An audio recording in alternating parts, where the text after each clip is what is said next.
श्री सद्गुरु माता सुदीक्षा सविंदर हरदेव जी महाराज जी की।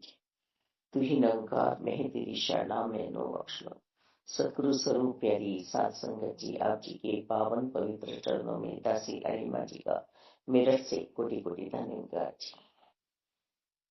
इच्छाओं का मिटना मुक्ति है। हम अपने अपने अंदर झांकी मारे कि ब्रह्मज्ञानी होकर भी हम इच्छाओं में पड़े रहते हैं। ब्रह्मज्ञानी यानी प्रभु परमात्मा निराकार दातार की प्राप्ति, और जिस तरह से प्रभु हमें रख रहे हैं उसमें हम राजी हैं। इनकी रजा में रहना आ जाए। परमात्मा की निरंकार साकार में कोई भेद नहीं है।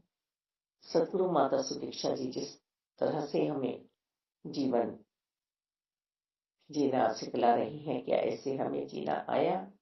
आज ही एक महात्मा जी से बात हो रही है कि महात्मा जी, हम दो जने साथ जा रहे थे और एक जिनका एक्सीडेंट हुआ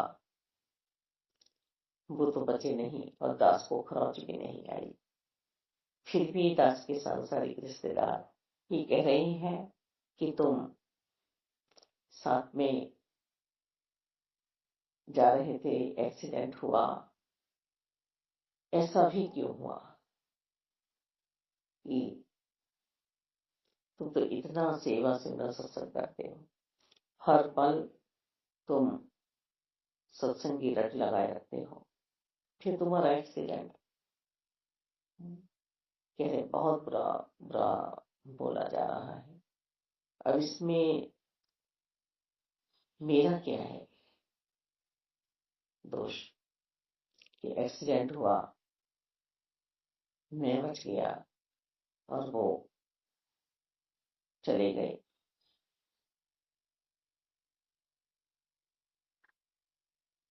इधर से मन में भाव बने कि आप चुप रहिए मालिक, और एक बात अपनी गहराई से अंतर्करण से सोच लीजिए कि अब आपका जीवन जो ये शेष बचाया गया है, आप कह रहे हैं कि खरोंच भी नहीं आई, तो ये माता जी की स्वयं की इच्छा है कि अब आप सेवा सिमरन सत्संग और ज्यादा करें।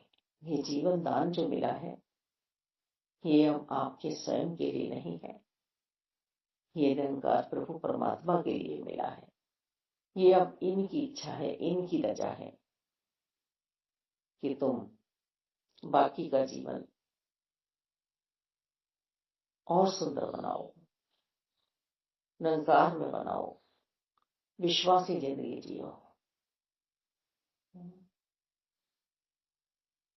सतगुरु पूरा जो चाहे तो हर तेरा मन पूर्ण करे।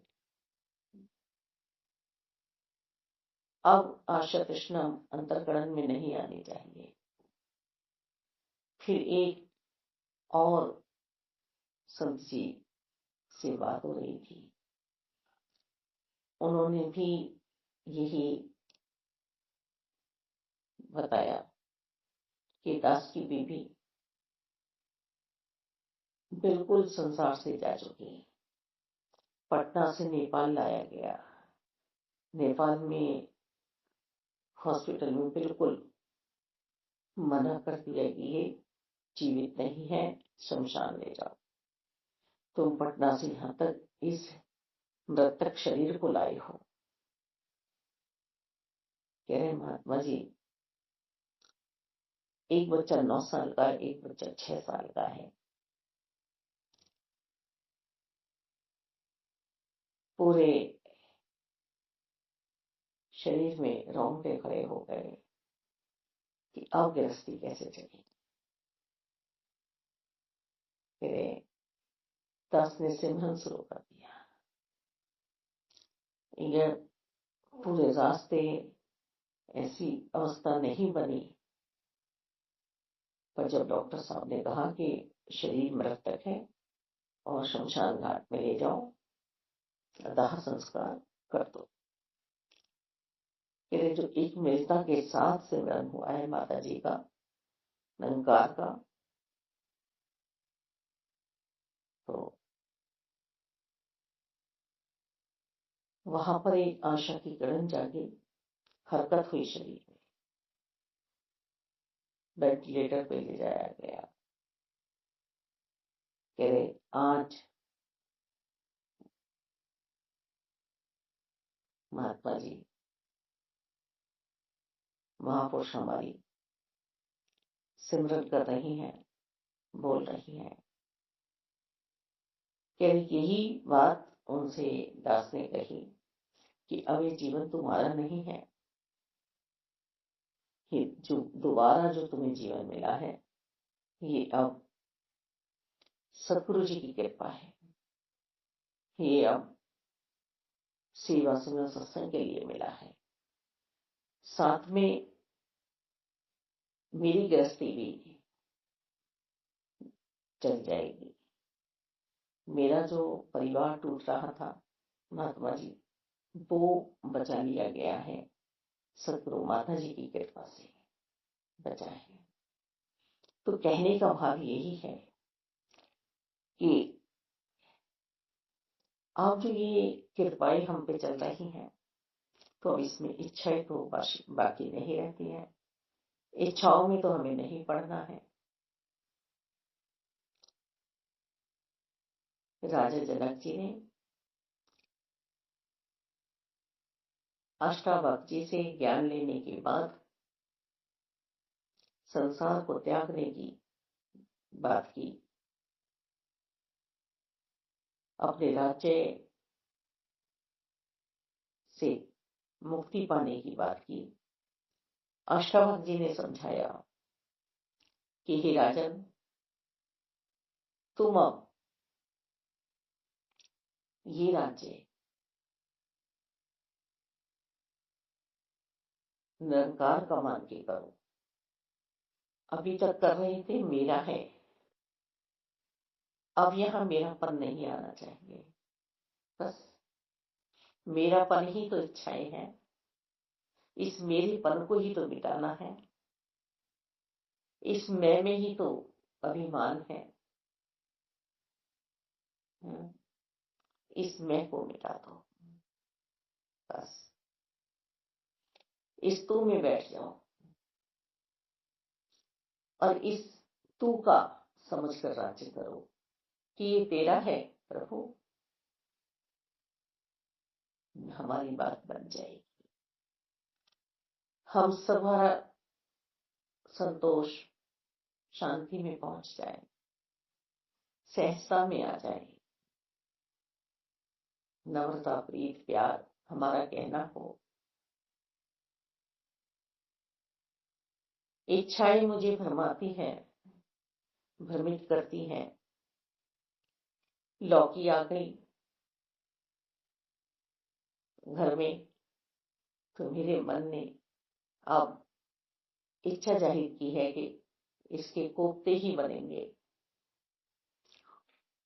यदि बनाने वाले ने लौकी बना के सामने रख दी तो गुस्सा आ गया, क्रोधित हो गया।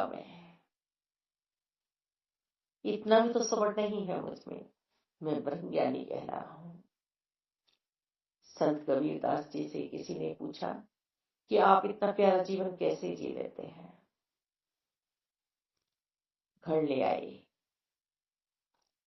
कहा कि लालटेन जला कर ले आओ। लालटेन जलकर आ गई।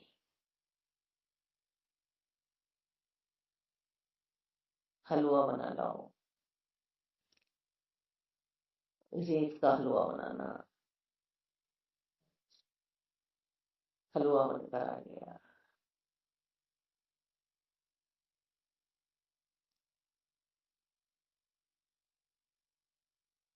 आप पूछ रहे हैं आपने दिन में लालटेन जलवाई, समझ में नहीं आया। आपने रेत का हलवा बनाने के लिए कहा, समझ में नहीं आया। क्या समझाना चाह रहे हैं? लालटेन भी सामने आ गई, हलवा भी थोड़ी देर में सामने आ गया। एक ने कही, दूजे ने मानी, नानक कहे दोनों ब्रह्म ज्ञानी। जहां पर टकराव नहीं है बातों में,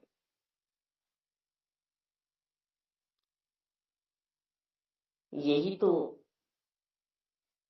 जीवन है। जहां मेरा मुझमें कुछ नहीं है, जो कुछ है सो तेरा, तेरा तुझको सौंप के क्या लागे है मेरा। इन्होंने कहा, मैंने सुना, मैंने कहा, इन्होंने सुना। खेल इज्जत की कोई बात ही नहीं है। मेरे साथी को इस टाइम लालटेन की आवश्यकता होगी जलाने की।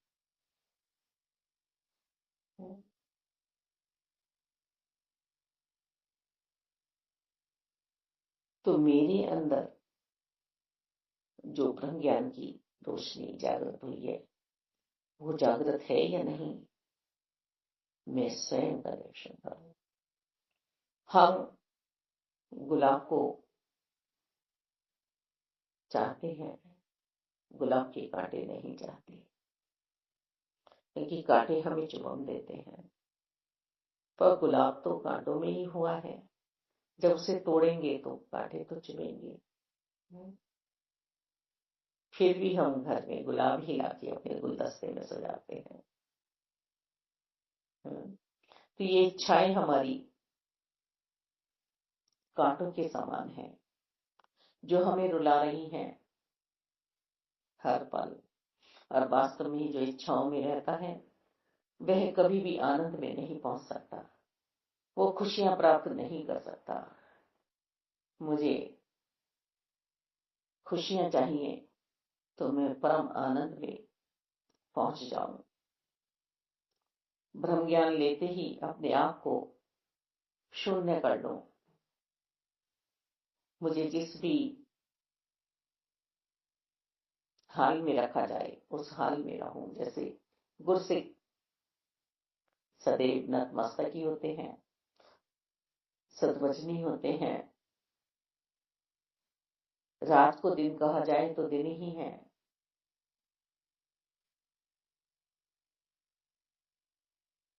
वो पेड़ की तरह से अकड़ते नहीं हैं।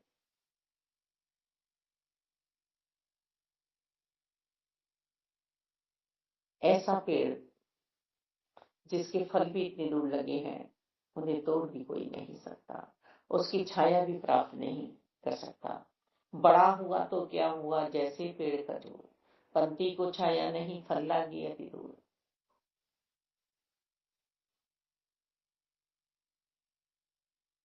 गुरसिक सदैव इच्छाओं से रहित रहकर घास की माही रहते हैं। उन पर कोई पैर रख रहा है तब भी खुश हैं, उन्हें कोई तोड़ के ले जा रहा है तब भी खुश हैं। मुरझा नहीं रही है घास, बड़े से बड़े आंधी तूफान आ रहे हैं, उनका कुछ नहीं बिगड़ रहा है। ऐसे ही ब्रह्मज्ञानी जन अपने जीवन को जीते हैं। कोई इच्छा नहीं है, जैसा आप करें वैसा मेरे सदगुरु जीवन बना लेना।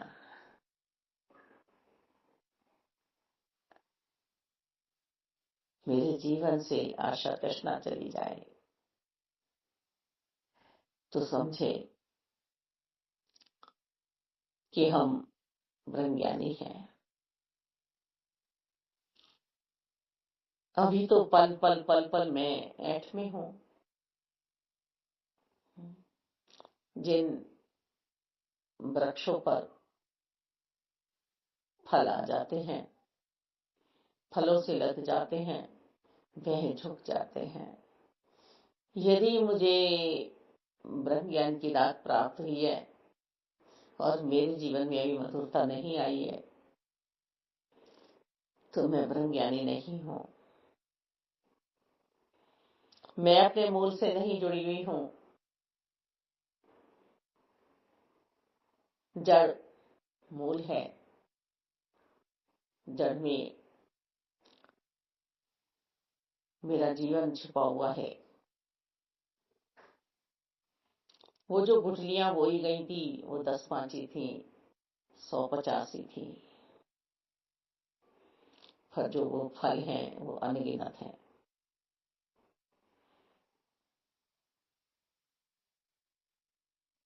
मैं निष्काम भाव से जब जीवन में सेवाएं करती हूँ तब मेरा जीना है। यहाँ परम लक्ष्य तो समझाया जा रहा है कि प्रभु को पा जाओ मानव चोले में, उसके बाद में मानवता का जीवन भी जीना है। नेकियां कर कुएं में डाल, नेकियों वाला जीवन, ये सौगात है मेरे सतगुरु जी की। एक एक करके अपने अंतर्करण से मुझे बुराइयों को निकाल फेंकना है। ये बुराई तो है बैर, ईर्ष्या, द्वेष, नफरत, लालच, क्रोध, अहंकार। ये सारी बुराइयां मुझे अपने आप को खाती हैं। दीमक लगी हुई है मेरे अंतर्करण में। घर में दीमक लग जाए तो हम परेशान हो जाते हैं, पर मन की दीमक को देखा, इस विवेक को, इस बुद्धि को जो ये दीमक खा रही है, इसको कभी हमने हटाने का प्रयास किया। पल पल मेरे मन में ये इच्छाएं मुझे फैलाव दे रही हैं।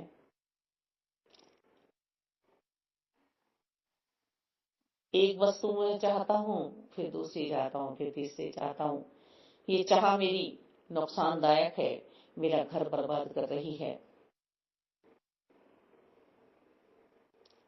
भौतिकता में भी हम देखें तो घर बस नहीं रहे हैं, उजड़ रहे हैं इन इच्छाओं के चक्कर में। ध्रुव जी जैसा आज हमारा जीवन नहीं है कि उनकी सौतेली माता सुरुचि ने पिता की गोद से उतार दिया तो सुनीति ने उन्हें संभाल लिया। हम सुनीति से चल रहे हैं, नीतियां हैं हमारे जीवन में नहीं है। मात्र 5-6 साल का बच्चा नीति से अपने जीवन को बना गया। ये दृष्टांत सारे हमारे लिए ही हैं। हम पल पल इच्छाओं में बहते चले जाते हैं और घर को हम कलह कलेश से भर देते हैं। अपने मन को हम कलह कलेश से भर लेते हैं, क्योंकि जब इच्छाएं पूरी नहीं होती हैं तो हम दुविधा दूसरे को देते हैं और दुविधा में हम स्वयं पड़े रहते हैं।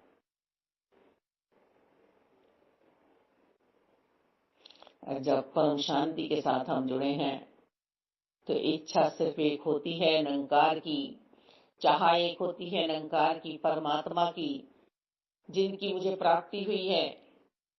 और जब इनकी प्राप्ति मुझे हो जाती है तो फिर ध्रुव की तरह से, भक्त प्रहलाद की तरह से, राजा जनक की तरह से मुझे फिर राज्य भी मिलता है। इस संसार में ऐसी कोई चाह नहीं है जो मेरी फिर पूरी नहीं होती है।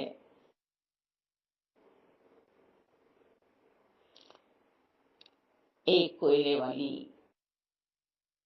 कोयले बीन रही है, उसकी सातन कह रही है तू ब्रह्म ज्ञान से पहले भी कोयले बीन रही थी और आज भी कोयले बीन रही है, तुझे ब्रह्म ज्ञान प्राप्त होने से क्या फायदा हुआ है। उस बहन ने कहा कि पहले मैं भाग्य को रोया करती थी और आज मैं खुश होकर ये सेवा करती हूँ। मेरे सतगुरु जी ने मुझे ब्रह्म ज्ञान जो दिया है, मुझे पता चल गया है कि ये प्रभु की इच्छा से मुझे सेवाएं मिली हैं। यही परिवर्तन मेरे अंतर्करण में आया है, यही सुधार मेरे सतगुरु जी ने मुझे दिया है कि मैं आत्म सुधार करूं। तो ब्रह्म ज्ञान की दात प्राप्त करने से मुझे गाड़ियां मिल जाएंगी, मुझे महल मिल जाएंगे, मुझे धन धान्य की प्राप्ति हो जाएगी, नहीं, मुझे शांति की प्राप्ति हो जाएगी। जब मैं परम शांति में पहुंच जाती हूँ तो फिर ये छोटी मोटी चाह संसार की समाप्त हो जाती हैं, समाप्त हो जाती हैं। फिर कहाँ मेरे अंतर्करण में ये इच्छाएं रहती हैं।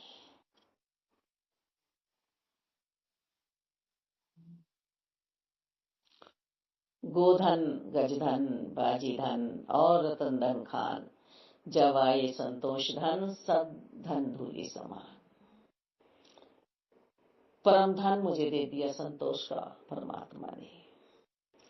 अब सारे द्वार तो मेरे लिए खुले हैं। अब क्या चाहता हूं मैं? अब तुम्हें चाहता हूं, तुम मेरे साथ रहो पल पल, हर पल। हरि हरि, हे निरंकार,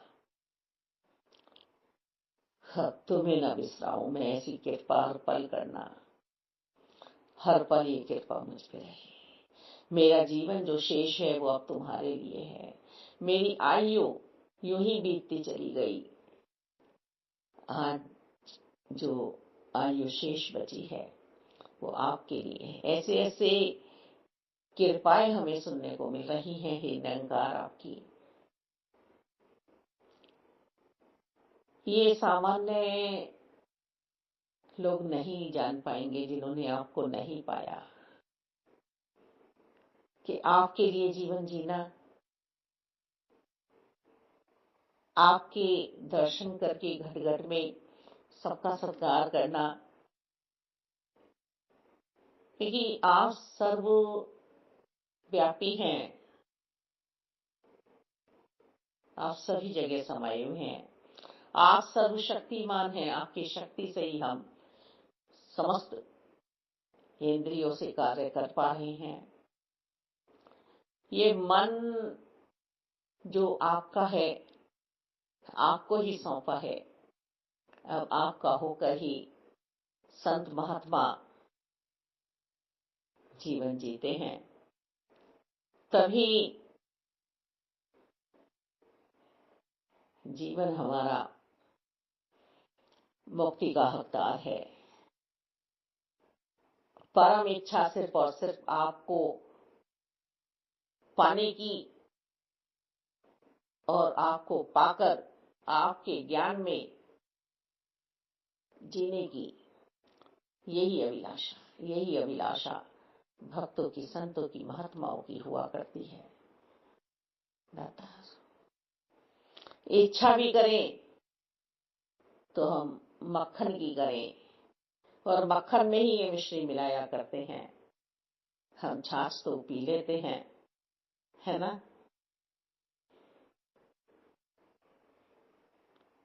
पर मक्खन को छोड़ दिया करते हैं, है ना? हमारी चाह किस में है? हमारी चाह किस में है? हमारे सामने अमृत है और मदिरा है। हम अमृत होते हुए भी मदिरा का चयन करते हैं, मदिरा पीते हैं। ये अमृत रूपी जो कथा हमारे रोम रोम में बरस रही है, क्या इसका असर मुझ पे हो रहा है, या अभी भी मैं मदिरा के नशे में हूं? मालिक, देवता भी जिस जीवन को तरसते हैं वो जीवन मुझे मिलाए। आप कौन सी इच्छा? मुझे ये मिल जाए, ये मिल जाए, ये मिल जाए। अरे दाता, मेरे घर संत आ जाए, मुझे संतों के अमृत वचन मिल जाए। हाँ हाँ, मुझे सतगुरु बाबा हरदेव जी के इस बच्चे में दर्शन हो गए, इतना प्यारा केदार, इतना प्यारे दर्शन मेरे सतगुरु जी के। हाँ, क्या मन गदगद हुआ है, क्या आत्मा शांत हुई है, क्या नूर बरसा है। मेरे आंगन में आज ये गुरसिक आ गया, हे सेवादार महात्मा आ गया, मैं धन्य हो गई, मेरा आंगन पवित्र हो गया, मेरे सतगुरु जी के गुरसिक आ गए। आहा, यही इच्छा कि संत संत संत समागम हो जाए। ये संत समागम तो माँ रचा रही है सतगुरु जी, पर मेरे जीवन में, मेरे मन में जब संत बस जाते हैं तो वो धन्य है मेरा जीवन। धन्य